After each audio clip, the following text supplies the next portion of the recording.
የኢትዮጵያ አዲሱ ጀትና የአየር ኃይሉ ዝግጅት።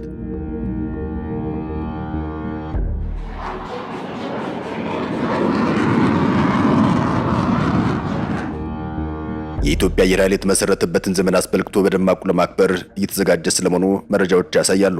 ስለ አየር ኃይሉም ዶክመንተሪዎችና ዝግጅቶች በመንግስት የመገናኛ ብዙሃን እየተነገሩ ይገኛል። በተለይም ከኤርትራ ጋር ያለው ውጥረት ሳይረግብ በመቀጠሉ ምክንያት አሁንም የግጭት ድባቡ አልተገፈፈም። ኤርትራ ኢትዮጵያን ጦርነት ለመክፈት እየተዘጋጀች ነው የሚሉ ክሶችን ስታቀርብ፣ ኢትዮጵያ በበኩሏ የአስመራውን መንግስት ግጭት ጠማቂ ስትል ከሳለች።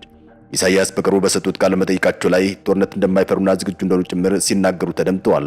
ኢትዮጵያ ከኤርትራ ጋር ወደ ግጭት የምትገባ ከሆነ የአየር ኃይል በላይነት እንደሚኖራት በተደጋጋሚ ሲነገር ቆይቷል።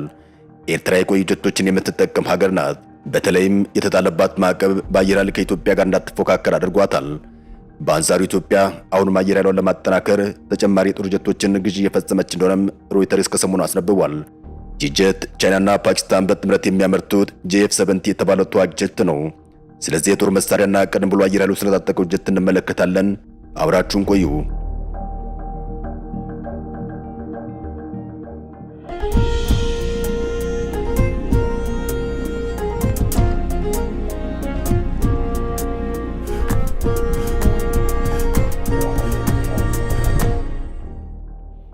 ኢትዮጵያ ፓኪስታንና ቻይና በጋራ የሚያመርቱን ተዋጊ ጀት እጇ ለማስገባት ንግግር እንደጀመረች ሮይተርስ ባለፈው ሳምንት አስነብቧል።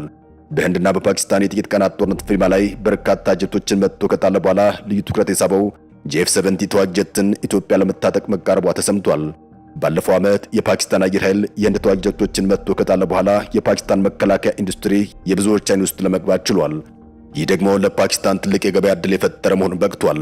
እናም ኢትዮጵያ ይህን ጀት ከፓኪስታን ለመታጠቅ ንግግር ላይ መሆኗ ተነግሯል። ኢትዮጵያ የጦር መሳሪያ ግዥ የምታደርገው በተለይ ለአየር ኃይሉ ከሩሲያና ከቻይና ከቱርክ እንደሆነ ይነገራል። ቀደም ሲል ከዩክሬን፣ ከአዘርባይጃን፣ ከቤላሩስ ብለውም ከሩሲያ የጦር መሳሪያዎችን ትገዛ እንደነበር ይነገራል።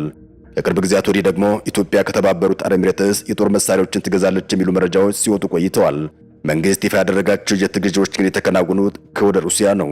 አሁን በወጣ አዲስ መረጃ መሰረት ግን JF-70 የተባለውን ፓኪስታን ሰራሽ ጀት ኢትዮጵያ ለመታጠቅ እየሰራች ስለመሆኑ ተሰምቷል። ይህ ጀት የቻይናው ቻንግዱ ኤርክራፍት ኮርፖሬሽን ብሎም የፓኪስታኑ ኤሮኒውቲካል ኮምፕሌክስ በጋራ የተሰራ ዘመናዊ ጦር አውሮፕላን ስለመሆኑ ተነግሯል። በተለይም እንደ ኢትዮጵያ ያሉና ከJF ዝቅ ያለ ጀት ለሚፈልጉ ሀገራት ተመራጭ ሆኖ ብቅ ብሏል። ጀቱ እንደ አሜሪካ ጀቶች ከራዳር የሚሰወር ወይም ሱፐርሶኒክ አይደለም። ሆኖም ግን እጅግ ተመራጭ ጀት ስለመሆኑ ይነገራል። ይህ ጀት የአየር ባየር ውጊያ ተመራጭ ሲሆን የአየር መከላከያ በላይነት እንዳለው ይነገራል። ጀቱ አየር ባየር፣ ከአየር ወደ ምድር፣ ከአየር ወደ ባህር ጥቃቶችን መፈጸም ይችላል። ከዚህ በተጨማሪም የደህንነትና የመረጃ ስራዎችን እንደሚሰራ ይነገራል። በሰዓት 1900 ኪሎ ሜትሮችን የሚወነጨፈው ጀቱም በአንድ ጊዜ ነዳጅ ሙሌት እስከ 3000 ኪሎ ሜትሮች መብረር እንደሚችል ይነገራል። ይህም ኢትዮጵያ በቀይ ባህር ጉዳይ ለገጠማት ውጥረት እንዳሰበችው ጠቃሚ ነው። እስከ 16000 ሜትር ከፍታ መብረር የሚችለው ጀቱም እስከ 3700 ኪሎ ግራም የሚመዝኑ ሚሳኤሎችንና ቦምቦችን መሸከም እንደሚችል ይነገራል። አጠቃላይ ክብደቱም እስከ 12700 ይደርሳል። ከአየር በቀጥታ የሚጣሉ ቦምቦችንና ከአየር ወደ ምድር የሚተኮሱ ሚሳኤሎችን መታጠቅ ይችላል የተባለ ሲሆን ዘመናዊ የሆነ ራዳር እንዳለው ይነገራል። የአንዱ ጀት ዋጋም ከ20 እስከ 30 ሚሊዮን ዶላር ይደርሳል። ይህን ጀት የተታጠቁ ሀገራት መካከል ማይናማርና ራሷ ፓኪስታን፣ ኢራን፣ ናይጄሪያ ተጠቃሽ ናቸው። ታዲያ ይህን ጀት ኢትዮጵያ ለመታጠቅ ተቃርባለች። ጀቱን ተመራጭ ከሚያደርጉት ነገሮች መካከል ከሌሎች አንጻር ዋጋው ዝቅተኛ መሆኑ፣ የጥገናዎቹ መቅለል ብሎም በአንድ ጊዜ በርካታ አይነት ተግባሮችን የሚወጣ መሆኑ እንዲሁም ዘመናዊ ቴክኖሎጂዎችን ያካተተ መሆኑ ተመራጭ እንዲሆን አድርጎታል። ሮይተርስ በዘገባው እንዳመላከተው 13 ሀገራት የፓኪስታን ምርት የሆነውን JF-17ን ለመታጠቅ የሚያስችላቸው ንግግር ያደረጉ ስለመሆናቸው ተነግሯል። ንግግር ካደረጉ ሀገራት መካከል ኢትዮጵያ፣ ሱዳን፣ ሳውዲ አረቢያ፣ ኢንዶኔዥያ፣ ሞሮኮና ናይጄሪያ እንደሚገኙበት የጠቀሰው ዘገባውም ከግማሾቹ ጋር የሽያጭ ስምምነት ስለመድረሱ አስረድቷል። እንደ ዘገባውም የፓኪስታን ጦር ኃይልና የመከላከያ ሚኒስትሮች እያደረጓቸው ስላሉ ንግግሮች ዝርዝር ማብራሪያ ለመስጠት ፈቃደኛ ባይሆኑም ወታደራዊ ምርቶቻቸውን ለተለያዩ ሀገራት የመላክ ፍላጎት እንዳላቸው ግን ማረጋገጫ ሰጥቷል። በተመሳሳይ የአገሪቱን ሰራዊት የውጊያ አቅም ይጨምራሉ የተባሉ የተዋጊ ጀቶችና ሰው አልባ አውሮፕላኖችን የኢትዮጵያ አየር ኃይል ከ2 ዓመት በፊት መረከቡ ይታወሳል። የአየር ኃይሉ ጥር 7 2016 ዓ.ም የተረከበው ሩሲያ ሰራሹ ሱ-30 እንዲሁም ቱርክ ሰራሹን ባይራክታር አክንቼ የተባለ ዘመናዊ ሰው አልባ አውሮፕላን ነው። በብሔራዊ ቴሌቪዥን ጣቢያው የአገሪቱ ከፍተኛ የጦር መኮንኖች አንድ ሱ-30 ተዋጊ ጀት ብሎም አንድ ባይራክታር አክንቼ ድሮን ሲረከቡ ታይተዋል። የጦር ኃይሎች ጠቅላይ ኤታማዦር ሹም ፊልድ ማርሻል ብርሃኑ ጁላም ሩሲያ ሰራሹን ሱ-30 ጦር ጀት ምርጥ ኤርክራፍት ሲሉ ገልጸው የአየር ኃይሎች ዘመናዊ ጦር ጀት መታጠቁም ኢትዮጵያን በቀላሉ ለመተናኮል የሚፈልጉ ኃይሎች ከጥቃት እንዲቆጠቡ ያደርጋል ማለታቸው አይዘነጋም።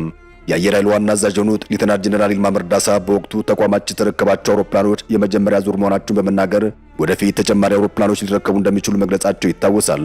ሱኮይ ወይም ሱ-30 የተባለው ጀትም ኢትዮጵያ በቅርቡ ከታጠቀቻቸው ዘመናዊ ጀቶች መካከል የሚመደብ ነው። በሶቪየት ህብረት በመመሪያ የጀመረው ሱ-30 ጦር ጀትም ባለፉት 3 አስርት ዓመታት ማሻሻያዎች የተደረጉለት ጥቅም ላይ ሲውል ቆይቷል። የጦር ጀት ልክ እንደ ሰው አልባ አውሮፕላን ሁሉ በተመሳሳይ ጊዜ በአየር ላይ የጠላት አውሮፕላንና በምድር ላይ ኢላማ ላይ በተመሳሳይ መምታት ይችላል። ሱ-30 የጦር ጀት የተፈበረከው በቀደመው ሱ-27 ዝርያው ላይ ተመስርቶ እንደሆነ ይነገራል። በአሁኑ ወቅት የኢትዮጵያ አየር ኃይል ታጥቋቸው ከሚገኛቸው መካከል ሱ-27 ሩሲያ ሰራሽ ጀቶች ተጠቃሽ ናቸው። ከአሜሪካ ሰራሹ ኤፍ-16 የጦር ጀት ጋር የሚነጻጸረውን ሱ-30 ሁለት ሞተር ያሉት ሲሆን ሁለት አብራሪዎችን ይዞም በየትኛውም የአየር ሁኔታ ውስጥ ተልዕኮ እንዲወጣ ተደርጎ የተመረተ ነው። እነዚህ በጠላት ኃይል ላይ ከፍተኛ የበላይነትን የሚሰጡ ከቀደምቶቹ የሱ ዝርያ ጀቶች ዋና መለያዎች መካከል አንዱ በቀላሉ መገለባበጥ መቻላቸው ነው። ይህ ጀት በስፋት ታጥቀው ከሚገኙ ሀገራት መካከል ሩሲያ ቀዳሚ ስትሆን እየተካሄደ ባለው በዩክሬን ጦርነት ላይ ሞስኮ ሱ-30 አውሮፕላኖችን በስፋት አሰማርታለች።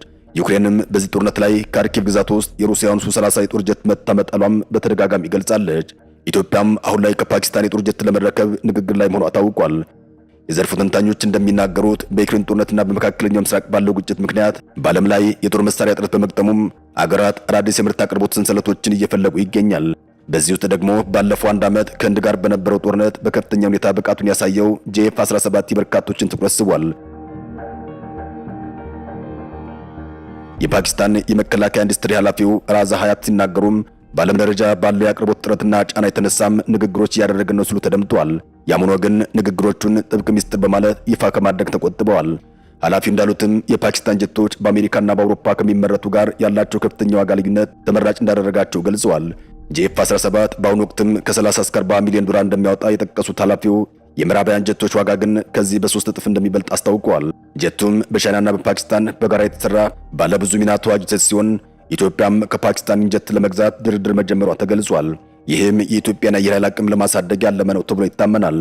በተለይም በአፍሪካ ቀንድ ያለው የደህንነት ሁኔታ የኢትዮጵያ አየር ኃይልን ዘመናዊ የማድረግ ፍላጎት ዋና ምክንያቶች እንደሆኑ ይታመናል። ኢትዮጵያ ከ2 ዓመታት በፊት አካንቺ እየተባለ የሚጠራውን የቱርክ ድሮን መረከቧ ይታወቃል። ኢትዮጵያ በሀገር ውስጥ ለምታካሄደቸው ውጊያዎች ድሮኖችን የምትጠቀም ሲሆን አሁን ደግሞ ከቀይ ባህር ውጥረት ጋር በተያያዘም አየር ኃይሏን የበለጠ እያጠናከረች ይገኛል። ኢትዮጵያ ከ2 ዓመታት በፊት የተረከበችውን አካንቺ ድሮን በአየር ላይ ውጊያም አየር ላይ ሆኖ አየር ላይ ያለን ኢላማ ይመታል። ከባህር ጠለል በላይ 4000 ጫማ ወይም 14 ኪሎ ሜትሮችን ከፍታ መብረር የሚችለው ይህ ድሮን ለ24 ሰዓታት ያለማቋረጥ አየር ላይ ከመቆየት በተጨማሪም እስከ 370 ኪሎ ሜትሮችን በሰዓት ይከንፋል። ባይራክተር ከሚያመርታቸው ድሮኖች መካከል አካንቺ ትልቁና የመጨረሻ ምርቱ እንደሆነ ይነገራል። ክንፎቹ 20 ሜትር ርዝማኔ ሲኖራቸው ቁመቱ 12 ሜትር ከፍታው ደግሞ 4.1 ሜትር እንደሆነ ይታወቃል። ሰው አልባ አውሮፕላኑ በራሱ ከመሬት መነሳትና ማረፍ እንዲሁም ወደ መቆሚያ በመሄድ ቦታውን መያዝ የሚችል እንደሆነ ይነገራል። ባይራክተር አካንቺ ኢላማቸውን በትክክል መምታት የሚችሉ በጨረር የሚመረቱ ቱርክ ሰራሽ ሚሳይሎችን እንዲሁም እስከ 450 ኪሎ ግራም የሚመዝኑ ማርክ 83 የተባሉ አሜሪካ ሰራሽ ቦምቦችን ይታጠቃሉ። ድሮኖቹ በነዳጅ የሚንቀሳቀሱ እያንዳንዳቸው 450 የፈረስ ጉልበት ያላቸው 2 ሞተሮች ያሉት ሲሆን ያለማቋረጥ 5000 ኪሎ ሜትሮችን መብረር ይችላል። ኢትዮጵያ ከፓኪስታን ተጨማሪ ጀቶችን የምትገዛ ከሆነ የቀይ ባህሩን ውጥረት የሚጨምረው ይሆናል።